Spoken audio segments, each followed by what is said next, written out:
As winter has set in and more snow and freezing weather is on the way, and I am going on my first overnight trip of the year very soon, I thought I'd have a look at stoves that are suitable for winter camping.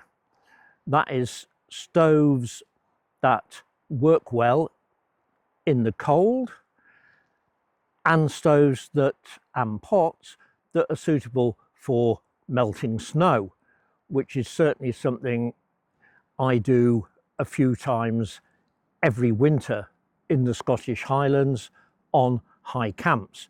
Now, all the stoves I'm going to look at are gas canister stoves, which have become the standard now. When I started backpacking, which is lost in the mists of time, it's so long ago, winter stoves generally, if you wanted decent performance, meant either petrol gasoline or paraffin kerosene, because they were reliable and would work well regardless of the temperature. However, difficult to use, you're using a liquid fuel, and the stoves were heavy, but they were the best there were. Now, it's 25 years since I last used one of those stoves, because the improvements in canister stoves and in the fuel means that they're now viable for, I think, all but probably more extreme temperatures than we ever get in the Scottish Highlands. Now, all the stoves I'm going to talk about, I've used in sub-zero temperatures. They all work okay. Choosing between them is a question of balancing, as usual, different aspects: weight, performance, whether you can simmer or not, how much gas they use, boil times, and if you're buying for the first time, cost. Now, with two of those, there's not a huge difference between the stoves, and that is boil times and gas use. All of these stoves will boil water, 500 ml of water, in between 1.5 and 2.5 minutes. So they're all very fast, and they all use, to do that, between 5 and 8 grams of gas. Now, the fuel usage is only significant, the difference, if you're going out for a long time, when perhaps it might mean the difference between maybe having to carry an extra canister or not, or whether you carry this 250 size of canister or the 100 size of canister. Now, as well as the stoves working well, all of these are with heat exchanger pots. 4 of the stoves come as units with a heat exchanger pot provided. The other stoves work much better with a heat exchanger pot, such as these ones from Fire Maple with the heat exchanger on the base. Without heat exchanger pots, the boil time and the gas usage roughly doubles. In most cases, not quite doubles, but it is significant. So for many, many years now, I've always used a heat exchanger pot for winter camping. The other thing the stoves all have in common, well, all of the upright stoves have in common, is that they are regulated, which controls the flow of gas. And that means they work better in the cold than a non-regulated stove, and they go on working until a canister is almost empty, with only a small diminution in the power output. non-regulated stoves in cold weather can work fine if it's not too cold, say only a degree or two below freezing, with a full canister. But by the time the canister is more than half empty, then their power diminishes rapidly and they can take quite a long time to bring water to the boil. I will start with, if you like, the system stoves. That is ones where the burner and the pot are provided as a unit and fit together. Now, the first one of excuse me, the first one of these designed for winter use was the MSR Reactor, which comes with a 1 litre pot. Bigger sizes are available, and an unusual radiant heat burner which glows red but doesn't have a high visible flame. Now, this is a very powerful stove. It's also, you can see that fits onto the burner like that. It works very well in cold and strong winds because the heat area is virtually sealed completely from the outside. You can see my one has been used enough. It's got a bit dented. The pot is a bit battered. It still works well. And what this is brilliant for is melting snow, because it's very powerful. What it's not good for is cooking, because you can get a simmer if you're very careful, but it's hard work and you're constantly lifting it off. It goes out, you have to relight it. So it's really one for melting snow and boiling water, but it does those very well.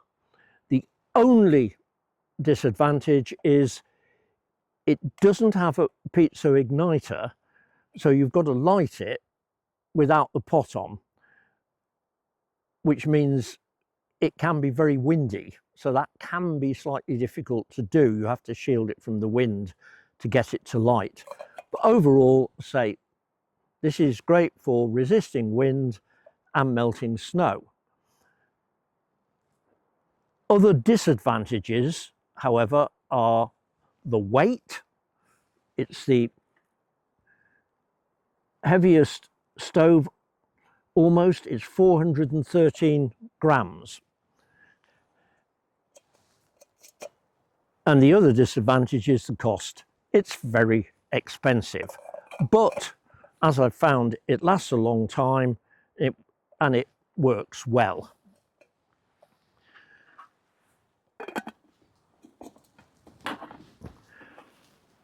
MSR brought out many years ago a smaller, less powerful version for general use, which has the advantage that you can simmer with it, and that is the Windburner, this one, which again has a radiant burner, slightly smaller than the Reactor. It comes with a plastic cup, which I usually leave at home because it adds weight and I don't use it. And again, once that is fitted together, it's pretty windproof, as the name would suggest. The pot is taller than the Reactor and not quite as wide. It's not quite as good for melting snow, and if you are going to cook in it, you certainly need a long-handled spoon, but it is easier to simmer with this stove than with the Reactor. However, you've still got to light it from outside. There's no pizza igniter, so you've still got to get it to light without protecting the burner. Overall, I prefer the Reactor because of the power for melting snow. But for more general use, and certainly if you're going to use one of these year round, this is probably a better choice. Oh, I also, this rigid webbing handle I find slightly more awkward to use than the straight rigid handle on the Reactor. However, this is slightly heavier than the Reactor. It weighs 425 grams, and if you take the plastic cup as well, it weighs 456 grams, and it's still quite expensive. Of all these stoves, this is actually the one I use least. But as I said, with all of them, it does work. Now, next we come on to Jetboil. They introduced the idea of a, pot and stove combination with a heat exchanger on the pot. And the original Jetboil was very efficient. As long as it wasn't too cold, it's not a regulated stove, and there's essentially no wind protection. But since that original one, they brought out two which are regulated, and in fact the burner is the same on both of them, and with slightly better wind protection. Now this one, which is the MiniMo, is probably over the years my most used winter stove. It's quite battered now. The outside of the pot with this cozy on it is quite stained and a bit ragged in places. The plastic bottom has actually got a crack in it, but I'd say I rarely take that anymore. There's a number of reasons why this has ended up being used most. One of them is the pot itself, it's quite wide, which means it's easier to stir snow in it or to stir food in it, and easier to eat out of. I prefer wider pots. It's also got a good folding rigid handle which is protected from the heat, which I like. I think overall it is the best of all the Jetboil stoves. And I say the burner, it fits neatly onto the burner. Once it's on, it stays in place. The burner has a pizza igniter, so you can light it with the pot on. But as you can see, wind can get in. In light winds, this works reasonably well. When the wind picks up, you definitely need a windscreen. For that, and this will apply with other stoves where I talk about a windscreen, I use a foil windscreen like this, put it round 2/3, maybe 3/4 of the stove and canister, so that one side is open. That way the canister doesn't overheat too much. But the pot is what has made me use this most. And I say it's a regulated burner, so you can simmer quite easily. And this is lighter weight than the MSR stoves. It weighs in total 366 grams, or 413 if you bother with this, which, as I say, I don't. The other one is the MiniMo, which is slightly smaller. This is a litre size pot if you fill it to the very top, which is unwise. So effectively you can say this is 800 ml maybe. This one is a bit smaller, effectively without boiling it over 600 ml. The burner is exactly the same. It's a narrower pot. It's obviously, it's a bit taller, but overall slightly more compact for packing. And this, the MicroMo, and this is 349 grams without this, so very little difference in weight. I'd always choose this one between the two, but that said, this one does work fine. But these are, as I say, convenient, especially if you haven't got a pot or a stove already, because they come, you know, as units. You're getting a good pot with a heat exchanger and you're getting a burner. But even the Jetboils are quite expensive, not as expensive as the MSRs, not quite as windproof as the MSRs. But very much worth considering. As say in this one, I've used an awful lot. However, there are two alternatives to this, one of which I've started using in recent years when standalone heat exchanger pots that aren't very heavy have become available, especially from Fire Maple. These are two of them. This is an 800ml, just called, I think, the Ramen pot. This is the G2, which is 750ml pot. They're both reasonably wide and they work well with stoves like the Pocket Rocket Deluxe, which is a regulated stove, and you can fit them on to the stove like this, and then they're quite solid. Not quite as easy to use as the ones designed for this purpose, but they are both much lighter weight and also much less expensive. Obviously, prices vary from retailer to retailer, and over time I'll put the prices up on the screen as they are at the time of making the video, but mostly best to view them as comparative rather than fixed prices. But as I say, units like this and the other one, the Soto Windmaster, the 4-flex works with the other maple pot because that has got 4 slots in the side.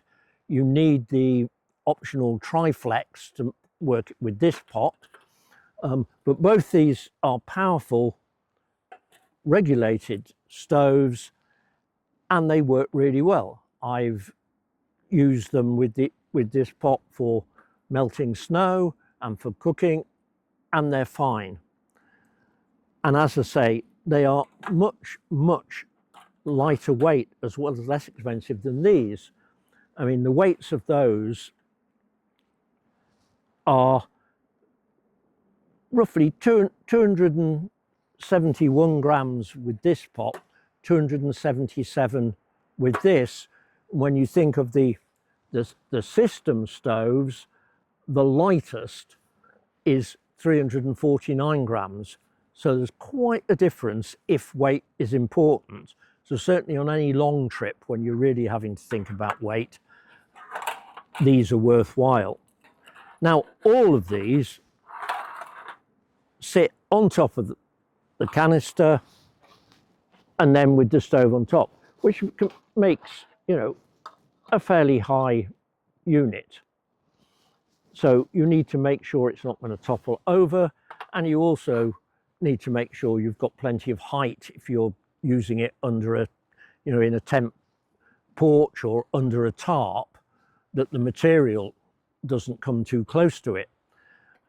A way to avoid that to a great extent is to use a remote canister stove.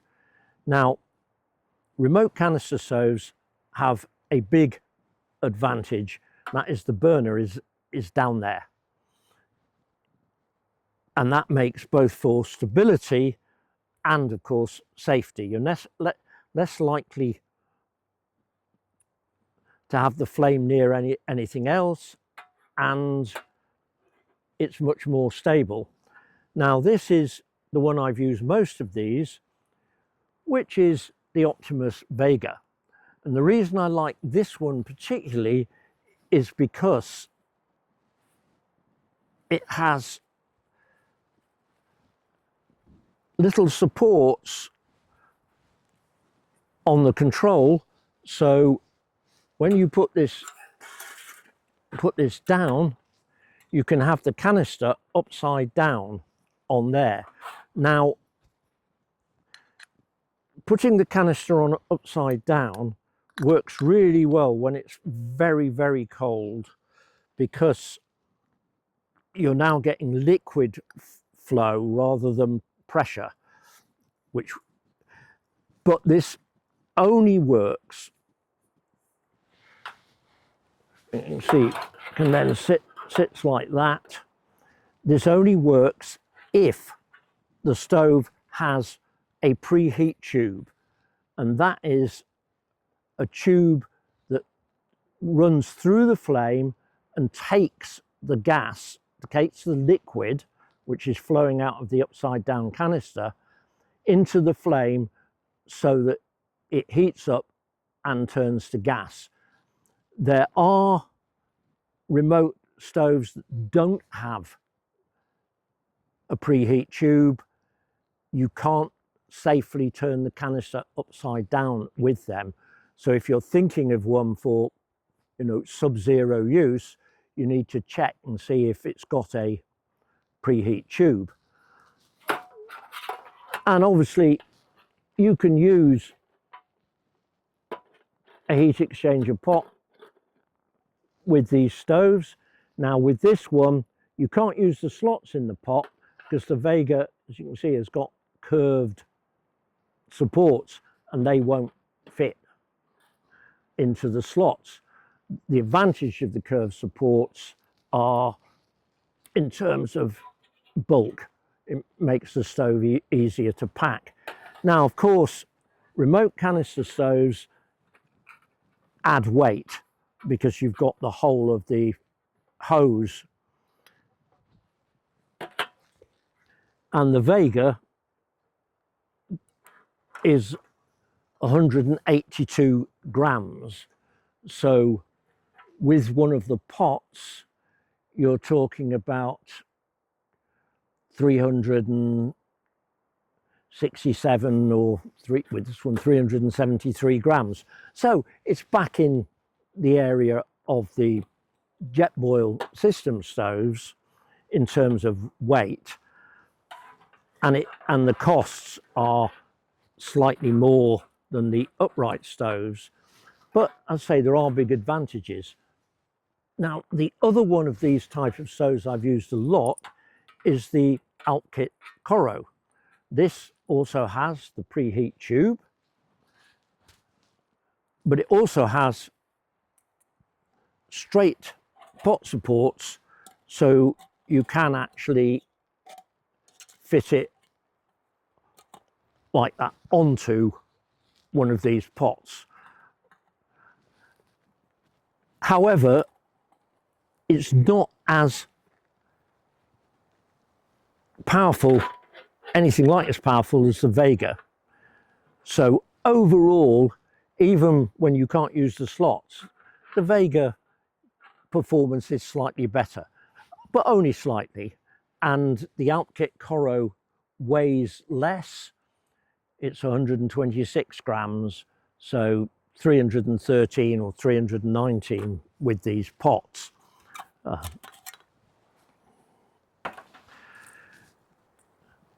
And a final thing with these stoves to note is that when you turn the canister upside down,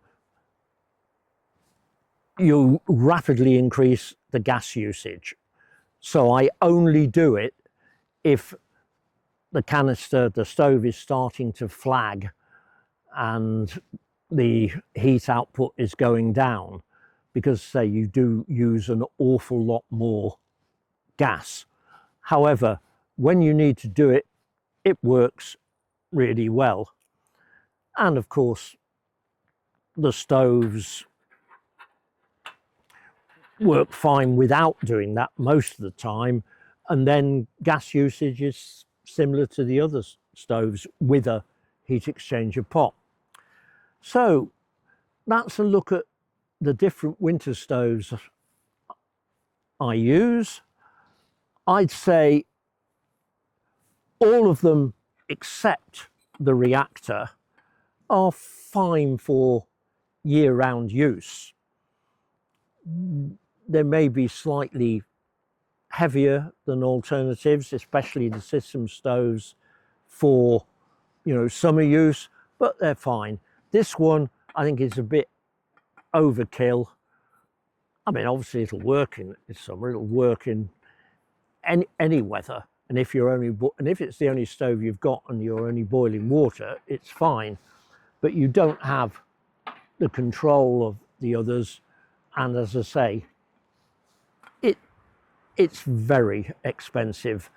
I'd say you really need to be planning on melting a lot of snow, lots of trips camping in the snow to justify this.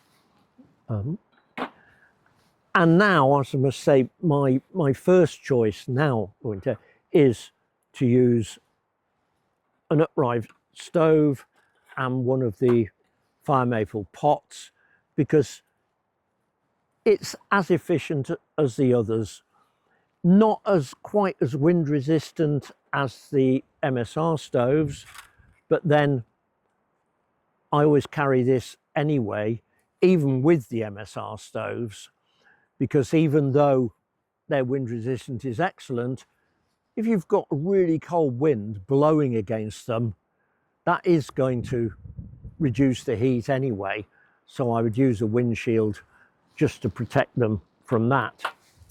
Anyway, that's my look at winter stoves and the different types, and I hope you found it interesting. Thank you for watching, and if you'd like to see more of my videos, please do subscribe. The next one, I hope, will be about my first overnight camp this year.